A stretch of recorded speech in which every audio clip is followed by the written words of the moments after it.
இந்த வீடியோ பாத்தீங்கன்னா இது சாரிக்கான வீடியோ இல்ல. என்னோட ஓல்டு வீடியோவை தான் இந்த வீடியோல நான் அட்டாச் பண்ண போறேன். அது என்ன வீடியோ அப்படின்னு பாத்தீங்கன்னா, நம்மளோட பேஜ்ல நான் ஃபர்ஸ்ட் 1 மில்லியன் வியூவர்ஸ் போன அந்த வீடியோ தான். என்னைய ஃபர்ஸ்ட் இருந்து ஃபாலோ பண்ற உங்கள நெறைய பேருக்கு தெரியும். நான் நெறைய வீடியோ டெலீட் பண்ணியிருக்கேன். இந்த வீடியோல நான் நல்லா பேசியிருந்தேன். இங்க ஒரு காரணத்துக்காக தான் நான் டெலீட் பண்ணாம வச்சிருந்தேன்.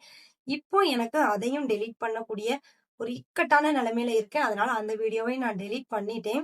வீடியோவை டெலீட் பண்றதை விட அதுல இருக்க சின்ன சின்ன தேவையில்லாதது எல்லாத்தையும் நம்ம டெலீட் பண்ணிட்டு நம்மளோட வீடியோவை நம்மளோட பேஜ்ல நம்ம அப்லோட் பண்ணுவோம் அப்படிங்கிறதுக்காக தான் இந்த வீடியோ.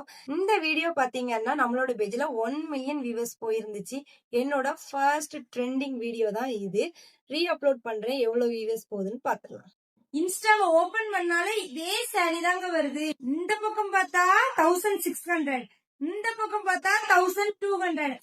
ஆனா நம்ம தியா போட்டிக்ல மட்டும் 750. அது தமிழ்நாடு ஃபுல்லா ஃப்ரீ ஷிப்பிங்ல பண்ணிக்கிட்டு இருக்கோம். புலி வாழும் குகையுள்ளே கிளி வாழும் வீரத்தை மனதோடு தந்திடுமே காதல்தான். இது போகும் வழியோ வெற்றி பாதை, திரும்பும் வழியோ வெற்றி பாதை, விரும்பிய இதயத்தை அடைந்திடும் பயணம் இது. கடல் தாண்டும் பறவைக்கெல்லாம் வழியில் மரங்கள் கிடையாது, ஆனாலும் கண்டம் தாண்டும் சிறகுகள் வலிக்காது. மலையேறும் எறும்பின் கால்கள் வெயிலை மிதித்து உடையாது, மனதோடு காதல் வந்தால் மனிதா தடையேது.